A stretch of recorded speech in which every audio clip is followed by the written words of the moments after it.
Hello. അപ്പോൾ എല്ലാവർക്കും happy Easter. അപ്പോൾ ഇന്ന് നമ്മുടെ ഈസ്റ്റർ ദിവസമാണ്. എല്ലാവർക്കും എൻ്റെയും എൻ്റെ കുടുംബത്തിൻ്റെയും ഈസ്റ്റർ ആശംസകൾ ഉണ്ട്. അപ്പോൾ നമ്മുടെ ഇന്നത്തെ വീഡിയോയിലോട്ട് എല്ലാവർക്കും സ്വാഗതം. അപ്പോൾ ഞാൻ കുറച്ച് നാളായിട്ട് ഓർക്കുന്നു വീഡിയോസൊക്കെ ഇടണ്ടല്ലോ, വീഡിയോസൊക്കെ ഒന്നും ഇടാറില്ലല്ലോ. അപ്പോൾ ഈസ്റ്റർ അല്ലേ, അപ്പോൾ ഇന്ന് ഈസ്റ്റർ ആയിട്ടൊരു വ്ളോഗ് ചെയ്തേക്കാന്ന് വിചാരിച്ചു.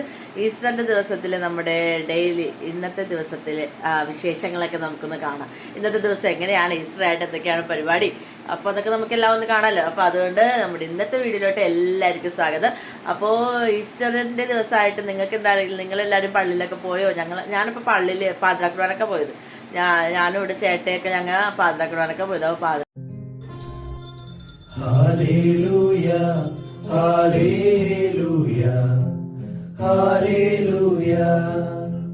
ചുറ്റും നിൽക്കും ശിഷ്യരോടാ ഈശോനാഥൻ അരുൾ ചെയ്തു, നിങ്ങൾക്കെന്റെ സമാധാനം. ഹല്ലേലൂയ. കുർബാനക്കൊക്കെ പോയിട്ട് ഒരു 4 മണിയൊക്കെ കഴിഞ്ഞപ്പോഴാണ് പിന്നെ കിടന്ന് ഉറങ്ങി രാവിലെ എണീറ്റതൊക്കെ. രാവിലെ എന്ന് പറയാൻ പറ്റത്തില്ല, ഒരു 10 മണിയൊക്കെ ആവാനായിട്ടുണ്ടാവും എണീറ്റപ്പോഴേക്കും. അപ്പോൾ അതൊക്കെ കഴിഞ്ഞതായി ഇപ്പോൾ ബ്രേക്ക്ഫാസ്റ്റ് കഴിക്കാൻ വേണ്ടി പോവാണ്. അപ്പോൾ നമുക്ക് ഫുഡൊക്കെ കഴിച്ചിട്ടൊക്കെ വരാം കേട്ടോ. എല്ലാ പ്രാവശ്യത്തെയും സ്പെഷ്യൽ ആയിട്ടുള്ള ദിവസങ്ങളിൽ വെക്കുന്നത് പോലെ തന്നെ ഇന്നും ഞങ്ങൾക്ക് ഈ സ്റ്റൂവും പുട്ടുമായിരുന്നു കേട്ടോ. അപ്പോൾ ഞങ്ങൾ എന്തെങ്കിലും സ്പെഷ്യലായിട്ടുള്ള ദിവസങ്ങളൊക്കെ വന്നു കഴിഞ്ഞാൽ സ്റ്റൂവും പുട്ടുമാണ് ഞങ്ങൾ ഇവിടെ മെയിനായിട്ട് ഉണ്ടാക്കുന്നത്. ഞങ്ങൾ എല്ലാവരും കൂടിയായിരുന്നു കേട്ടോ ഇന്ന് ഫുഡ് കഴിക്കാൻ വേണ്ടി ഇരുന്നത്, ബ്രേക്ക്ഫാസ്റ്റ് കഴിക്കാനായിട്ട്. സാധാരണ എപ്പോഴും എല്ലാ വിശേഷ ദിവസങ്ങളിലും ഒരുമിച്ച് ഫുഡ് കഴിക്കാൻ വേണ്ടി എല്ലാവരും ചിലപ്പോൾ കിട്ടാറില്ല. എന്ന് വെച്ചാൽ ചിലപ്പോൾ ഞാൻ ഉണ്ടാവില്ല, അല്ലെങ്കിൽ ഞാൻ ചിലപ്പോൾ മിക്കപ്പോഴും ഞാൻ അതിന് ഫുഡ് കൊടുക്കണമായിരിക്കും. ആ സമയത്തിന് ഇവർ ഫുഡ് കഴിച്ച് എണീറ്റിട്ടുണ്ടാവും. അപ്പോൾ അത് കഴിഞ്ഞിട്ടായിരിക്കും ചിലപ്പോൾ ഞാൻ കഴിക്കുന്നത്. പക്ഷേ ഇന്ന് ഞങ്ങൾ എല്ലാവരും കൂടി ഇരുന്നു. ആദ്യം അത് കഴിഞ്ഞിട്ടാണ് ഫുഡ് കൊടുത്തത്.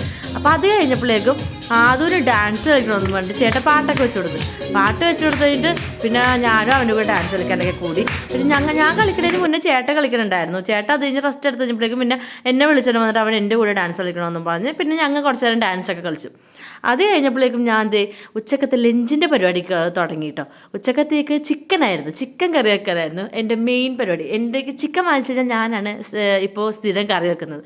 ഉച്ചക്കത്തേക്ക് പിന്നെ എരിവർച്ച ഉണ്ടായിരുന്നു കേട്ടോ. എരിവർച്ചയൊക്കെ ഇന്നലെ തന്നെ ഓൾറെഡി സെറ്റ് ചെയ്ത്, അതായത് റെഡിയാക്കിയെല്ലാം വെച്ചിട്ടുണ്ടായിരുന്നു. അപ്പോൾ വേറെ പണിയൊന്നും നമുക്ക് ഉണ്ടായിരുന്നില്ല. പച്ചക്കറി ഇപ്രാവശ്യം ഈസ്റ്ററിന് ഉച്ചക്കത്തേക്ക് പച്ചക്കറി വെച്ചില്ല, മീറ്റ് മാത്രമായിരുന്നു. അപ്പോൾ ചിക്കൻ ഓൾറെഡി ഞാൻ വെള്ളത്തിലിട്ട് വെച്ചേക്കണായിരുന്നു. അത് കഴിഞ്ഞിട്ട് ഞാൻ സവാളയൊക്കെ അരിയാനായിട്ടുള്ള പരിപാടിയൊക്കെ തുടങ്ങി. അപ്പോൾ ചിക്കൻ ആകുമ്പോൾ നമുക്ക് പരിപാടി എളുപ്പം കഴിയുകയും ചെയ്യുമല്ലോ, വേഗം വെക്കാനും എനിക്കിഷ്ടമാണ്. എനിക്ക് ചിക്കൻ കറി വെക്കാനും ഇപ്പോൾ എനിക്കൊന്ന് ഭയങ്കര ഇഷ്ടമാണ്. വേഗം പരിപാടി കഴിയും.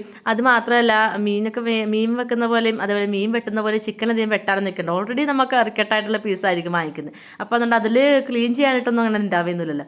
ആകെ കറിയുടെ പരിപാടി മാത്രം നോക്കിയാൽ മതി. പിന്നെ അത് കഴിഞ്ഞിട്ട് ആദ്യം അവിടെ ചേട്ട അവനെ കളിപ്പിക്കുകയും പാട്ടൊക്കെ വെച്ച് ഓരോന്നൊക്കെ ചെയ്തൊക്കെ ഇരിക്കുന്നുണ്ടായിരുന്നു. അമ്മക്കപ്പോൾ വയ്യാഞ്ഞുണ്ട്. അമ്മ കുറച്ച് നേരം കിടക്കാൻ വേണ്ടി പോയി. നോമ്പായിരുന്നതുകൊണ്ട് അമ്മ നോമ്പെടുത്തേച്ചു. അപ്പോൾ അതുകൊണ്ട് അമ്മ ഫുള്ള് പച്ചക്കറി മാത്രമായിരുന്നു. അപ്പോൾ അതുകൊണ്ട് തന്നെ ഈസ്റ്ററിൻ്റെ അന്ന് പച്ചക്കറിയേ വെച്ചില്ല, ഇറച്ചിയും ചിക്കനും മാത്രമേ ഉണ്ടായിരുന്നുള്ളൂ. എരിവിറച്ചിയും പിന്നെ ചിക്കനും വെച്ചു. ചിക്കൻ്റെ കൂടെ വട്ടുകളിലും കൂടെ വാങ്ങിച്ചിട്ടുണ്ടായിരുന്നു. വട്ടുകളിൽ ഒരു സൈഡായിട്ട് ഫ്രിഡ്ജിലോട്ട് തന്നെ കയറ്റി അങ്ങോട്ട് വെച്ചു. അതിൽ നിന്ന് കുറച്ചെടുത്തിട്ട് ചേട്ടൻ രാത്രിത്തേക്ക് ചെറുതായിട്ടൊന്ന് സെറ്റ് ചെയ്തെടുക്കാമെന്നൊക്കെ പറഞ്ഞായിരുന്നു. പക്ഷേ ഉച്ചക്കത്തേക്ക് വട്ടുകളിലൊന്നും എടുത്തില്ല. അങ്ങനെ ഞാൻ ചടപടേന്ന് സവാളയൊക്കെ അരിയാൻ വേണ്ടി തുടങ്ങി കേട്ടോ. സവാളയൊക്കെ അരിയാനായിട്ട് നമുക്ക് സാധാരണ മറ്റേ സാധനത്തിലിട്ട് വലിച്ചെടുക്കണതിന് കുറച്ചും കൂടെ സുഖമായിരിക്കും. പക്ഷേ അതിലിടുമ്പോൾ എന്തോ അധികം മുരിയാത്ത പോലെ എനിക്ക് തോന്നും. അപ്പോൾ അതാ എൻ്റെ ഫേസ് കണ്ടില്ലേ, ഞാൻ കിടന്ന് അവൻ്റെ കൂടെ ഒരു ഇച്ചിരി നേരം തുള്ളി കഴിഞ്ഞപ്പോഴേക്കും എൻ്റെ മുഖം ആകെ വെട്ടി അങ്ങോട്ട് വേർക്കാൻ തുടങ്ങി. നല്ലോണം അങ്ങോട്ട് വേർത്ത് വന്നിട്ടുണ്ടായിരുന്നു. പിന്നെ ഞാൻ സവാള വാട്ടാൻ വേണ്ടത്. അപ്പോൾ പാട്ടും കൂടെ കേട്ടുകൊണ്ടിരുന്ന് ഈ കുക്കിങ്ങൊക്കെ ചെയ്യാണ്ടിരുന്ന ഒരു പ്രത്യേക സുഖമാണ്. നമ്മൾ അറിയാണ്ട് നമ്മൾ ആ ഒരു ഫീലിൽ അങ്ങോട്ട് പാട്ടൊക്കെ വെച്ചിരുന്ന് നമുക്ക് ഇടയ്ക്കിടയ്ക്ക് നമുക്ക് ശരിക്കും വേണം കുക്ക് ചെയ്യുമ്പോൾ ഒരു പാട്ടൊക്കെ കേട്ടുകൊണ്ടിരുന്ന് കുക്ക് ചെയ്യണത് എപ്പോഴും ഒരു നല്ല കാര്യമാണ്. അപ്പോൾ ഇങ്ങനെ ബാക്ക്ഗ്രൗണ്ടിൽ ഒരു പാട്ടൊക്കെ കേട്ടുകൊണ്ട് ഞാനിങ്ങനെ പയ്യെ ഇരുന്ന് കുക്ക് ചെയ്തുകൊണ്ടിരിക്കുക. അപ്പോൾ സവാള ആദ്യമേ എന്നെ വഴറ്റാൻ വേണ്ടി ചട്ടിയിലോട്ടിട്ടു. സവാള വഴിച്ചിക്കൊണ്ടിരിക്കുക. അത്യാവശ്യം വലിയ ചട്ടിയായിരുന്നു ഞാൻ എടുത്തേച്ചാൽ. ഒന്നാമത്തെ കുറച്ച് രാത്രിത്തേക്കും കൂടിയിട്ടുള്ള ചിക്കനാണ്. അപ്പോൾ അതുകൊണ്ട് ഇച്ചിരി കൂടുതൽ ചിക്കൻ ഉണ്ടായിരുന്നുള്ളൂ. നിങ്ങളൊക്കെ ഈസ്റ്റർ ആയിട്ട് എന്താ ഉണ്ടാക്കിയത് ഉച്ചക്കത്തേക്ക്? എല്ലാവർക്കും ഓരോരോ സ്പെഷ്യലായിട്ടുണ്ടാവും. എന്തായാലും ഈസ്റ്റർ ആകുമ്പോൾ സ്പെഷ്യൽ ഉണ്ടാക്കാത്ത ആരും ഉണ്ടാവില്ല, എന്തെങ്കിലുമൊക്കെ ഉണ്ടാവും. ചിക്കൻ ആണെങ്കിലും ബീഫാണെങ്കിലും അതിൻ്റേതായ ഒരു സ്പെഷ്യലായിട്ടുള്ള രീതിയിൽ വെക്കാത്തവരായിട്ട് ആരും ഒരു ക്രിസ്ത്യാനികളും ഉണ്ടാവില്ല. അപ്പോൾ സവാളയൊക്കെ വഴറ്റി കഴിഞ്ഞപ്പോഴേക്കും ഞാൻ ഇഞ്ചിയും വെളുത്തുള്ളിയും കൂടി ഇട്ടു. എനിക്ക് ഈ ചിക്കൻ കറി വെക്കുമ്പോൾ ഏറ്റവും ഇഷ്ടമുള്ള ഭാഗം എന്ന് പറഞ്ഞാൽ ഈ ഇഞ്ചിയും വെളുത്തുള്ളിയുടെ പേസ്റ്റ് ഇടുമ്പോഴുള്ള ആ ഒരു മണമാണ്. ആ ഇഞ്ചി വെളുത്തുള്ളിയുടെ പേസ്റ്റ് ഇട്ട് കഴിയുമ്പോൾ തന്നെ നമുക്ക് ആ ഒരു ചിക്കൻ കറിയുടെ ചെറിയൊരു മണമൊക്കെ അങ്ങോട്ട് വരാൻ തുടങ്ങും. അപ്പോൾ അത് ഇട്ട് കഴിയുമ്പോഴേക്ക് ഈ സവാള നല്ല കുഴഞ്ഞങ്ങാട് വന്നിട്ടുണ്ടാവും, നല്ലൊരു പാകമായിട്ടുണ്ടാവും. അത് കാണാനായിട്ട് എനിക്ക് ഭയങ്കര ഇഷ്ടമാണ്. അതുകൊണ്ട് തന്നെ ഞാൻ സവാള ഒരുവിധം വഴറ്റി കഴിഞ്ഞിട്ടായിരിക്കും ഇഞ്ചി വെളുത്തുള്ളിയൊക്കെ അരച്ചതിടുന്നത്. എപ്പോഴും ഞാൻ വെക്കുമ്പോൾ ഞാൻ അരച്ചാണ് ഇടുന്നത്, പേസ്റ്റാക്കി തന്നെയാണ് ഇടുന്നത്. അതൊന്ന് നല്ലോണം ഒന്ന് വാടിക്കഴിഞ്ഞ് കഴിയുമ്പോഴേക്കും ഞാൻ ആ തക്കാളിയും കൂടി ഇടും. പക്ഷേ എല്ലാവരും ഇങ്ങനെ തക്കാളി ആദ്യമേ ഇടാറില്ല എന്ന് എനിക്ക് തോന്നുന്നു. ചിലവർ പൊടി ഇട്ട് കഴിഞ്ഞിട്ടാണ് തക്കാളി ഇടുന്നത്. പക്ഷേ എനിക്ക് എപ്പോഴും തക്കാളിയൊക്കെ ഇട്ട് കഴിഞ്ഞിട്ട് തക്കാളി ഒന്ന് വാടി കഴിഞ്ഞിട്ട് പൊടി ഇടുന്നതാണ് ഇഷ്ടം. അത് അങ്ങനെ ഇടുന്നത് കൊണ്ട് വല്ല കുഴപ്പമുണ്ടോ എന്ന് എനിക്കറിയില്ല. മറ്റേ രീതിയിൽ വെക്കുമ്പോൾ ടേസ്റ്റിന് വ്യത്യാസം ഉണ്ടോ എന്നും എനിക്ക് കറക്റ്റായിട്ട് അറിയില്ല. കാരണം ഞാൻ ആ രീതിയിൽ അങ്ങനെ അത് വെക്കാറില്ല. അപ്പോൾ അതുകൊണ്ട് നിങ്ങൾക്ക് അറിയാമെങ്കിൽ നിങ്ങളൊന്ന് കമൻറ്റ് ചെയ്യണം കേട്ടോ. അപ്പോൾ തക്കാളിയൊക്കെല്ലാം വഴറ്റി അങ്ങോട്ട് കഴിഞ്ഞ് കഴിഞ്ഞിട്ട് ഞാൻ പിന്നെ ലാസ്റ്റ് പൊടി ഇടും. പൊടി ഇടുമ്പോഴേക്കും എൻ്റെ ചെറുതായിട്ടുള്ള പൊടിക്കൈകളും കൂടെ ഞാൻ അതിൻ്റെ കൂടെ ചേർക്കാറൊക്കെയുണ്ട്. അപ്പോൾ പൊടി ഇടുമ്പോൾ ചിക്കൻ മസാല എനിക്ക് നിർബന്ധമാണ്. ചിക്കൻ മസാല ഞാൻ എപ്പോഴും ഇടും. പക്ഷേ ചിക്കൻ മസാല ഇല്ലാണ്ട് നമ്മൾ ചിക്കൻ കറിയുടെ സാധാരണ നമ്മുടെ കയ്യിലുള്ള മസാലകളും പൊടികളും മാത്രം കൂട്ടിയിട്ട് ചിക്കൻ കറി വെക്കുമ്പോൾ അതും ഒരു പ്രത്യേക ടേസ്റ്റാണ്. പക്ഷേ ഞാൻ എപ്പോഴും ചിക്കൻ കറി വെക്കുമ്പോൾ എനിക്ക് ചിക്കൻ മസാല നിർബന്ധമാണ്. ചിക്കൻ കറി വെക്കുമ്പോൾ എനിക്ക് ചിക്കൻ മസാല വേണം. അപ്പോൾ അത് കഴിഞ്ഞിട്ട് ഞാൻ പിന്നെ കുറച്ച് വെള്ളമൊക്കെ കൂടി അങ്ങോട്ട് ഒഴിച്ചിട്ടു. ഈ കറി വെക്കുമ്പോൾ ഞാൻ അല്പം കുറച്ചുകൂടെ ഗ്രേവി പരുവത്തിലാണ് വെക്കുന്നത്, അല്ലാണ്ട് ഒരുപാട് അങ്ങനെ റോസ്റ്റ് ആയിട്ടുള്ള രീതിയിലല്ല വെക്കുന്നത്. അപ്പോൾ അതുകൊണ്ട് തന്നെ ഞാൻ കുറച്ച് കൂടുതൽ വെള്ളം ഈ കറിയിൽ ഒഴിക്കുന്നുണ്ട്. എപ്പോഴും ചിക്കൻ കറി വെക്കുമ്പോൾ റോസ്റ്റായിട്ട് വെക്കണമെന്നാണെങ്കിൽ നമ്മൾ അധികം വെള്ളം ഒഴിക്കാണ്ടിരിക്കുന്നത് നല്ലത്. കാരണം ചിക്കനിൽ നിന്ന് തന്നെ അത്യാവശ്യം വെള്ളം ഇറങ്ങും. കുറച്ച് വെന്ത് തുടങ്ങി കഴിയുമ്പോഴേക്കും തിളച്ച് തുടങ്ങി കഴിയുമ്പോഴേക്കും ചിക്കനിൽ നിന്ന് തന്നെ അത്യാവശ്യം നല്ലോണം വെള്ളം ഇറങ്ങും. പക്ഷേ ഞാനിതൊരു ഇച്ചിരി കൂടി ഗ്രേവി പരുവത്തിലാണ് വെക്കുന്നത്. അപ്പോൾ അതുകൊണ്ട് തന്നെ ഞാൻ അത്യാവശ്യം നല്ല കുറച്ച് കൂടുതൽ വെള്ളം ഞാൻ ഇതിനകത്ത് ഒഴിച്ചിട്ടുണ്ട്. അത് കഴിഞ്ഞിട്ട് നല്ലോണം അങ്ങോട്ട് ഇളക്കി. ഈ ഒരു ഗ്രേവി നമ്മൾ വെക്കുന്ന കറി കറക്റ്റായോ ഇല്ലയോ എന്നുള്ളത് ഈ ഗ്രേവി കാണുമ്പോൾ തന്നെ എനിക്കറിയാൻ പറ്റും. അപ്പോൾ അങ്ങനെ ഗ്രേവിയൊക്കെ എല്ലാം ഒരുവിധം സെറ്റായി കഴിഞ്ഞപ്പോഴേക്കും ചിക്കനൊക്കെ ഓരോന്ന് പെറുക്കി ഇടാൻ തുടങ്ങി. ഉപ്പൊക്കെ എന്തെങ്കിലും ഉണ്ടെന്നുണ്ടെങ്കിൽ ഞാൻ ഇടണമെന്ന് എനിക്ക് തോന്നണുണ്ടെന്നുണ്ടെങ്കിൽ ഞാൻ ആ ഗ്രേവിയുടെ സമയത്ത് തന്നെ ഇട്ടേക്കും. ഒരുവിധം കണക്ക് നമുക്കറിയാമല്ലോ. അപ്പോൾ ആ സമയത്ത് തന്നെ ഞാൻ ആ ഉപ്പൊക്കെ ഇട്ടേക്കും. അത് കഴിഞ്ഞ് ചിക്കനൊക്കെ കഴുകി നല്ലോണം ക്ലീൻ ചെയ്ത് വെച്ചു. അതും എല്ലാം പെറുക്കി അങ്ങോട്ട് ഇട്ടു. പിന്നെ അങ്ങോട്ട് എല്ലാം കൂടെ കൂട്ടി ഇളക്കി അങ്ങോട്ട് ഒരു തട്ടിക്കൂട്ട് പരിപാടിയാണ്. അത് ഏറ്റവും നല്ല ഹൈലൈറ്റ് ആയിട്ടുള്ള കാര്യമാണല്ലോ. നമുക്ക് ആ ചിക്കൻ എല്ലാം ആ ഗ്രേവിയിൽ ഇങ്ങനെ മുങ്ങി കുളിച്ച് കിടക്കണ കാണാൻ വേണ്ടിയിട്ട് ഒരു പ്രത്യേക ഭംഗിയുമാണ് അല്ലേ. സാധാരണ എപ്പോഴും ചിക്കൻ കറി വെക്കുമ്പോൾ കുറച്ച് പീസ് വറുക്കാനും കൂടി മാറ്റി വെക്കും. ഇന്ന് വറുക്കാൻ ഒന്നും മാറ്റി വെച്ചില്ല, എല്ലാ പീസും കൂടെ നേരെ കറിയായിട്ട് തന്നെ അങ്ങോട്ട് വെച്ചു. അങ്ങനെ ചിക്കൻ ഗ്രേവിയിൽ നല്ലോണം അങ്ങോട്ട് ഇളക്കി കൂട്ടി യോജിപ്പിച്ച് കഴിഞ്ഞ് അതങ്ങോട്ട് മൂടിയും വെച്ചു.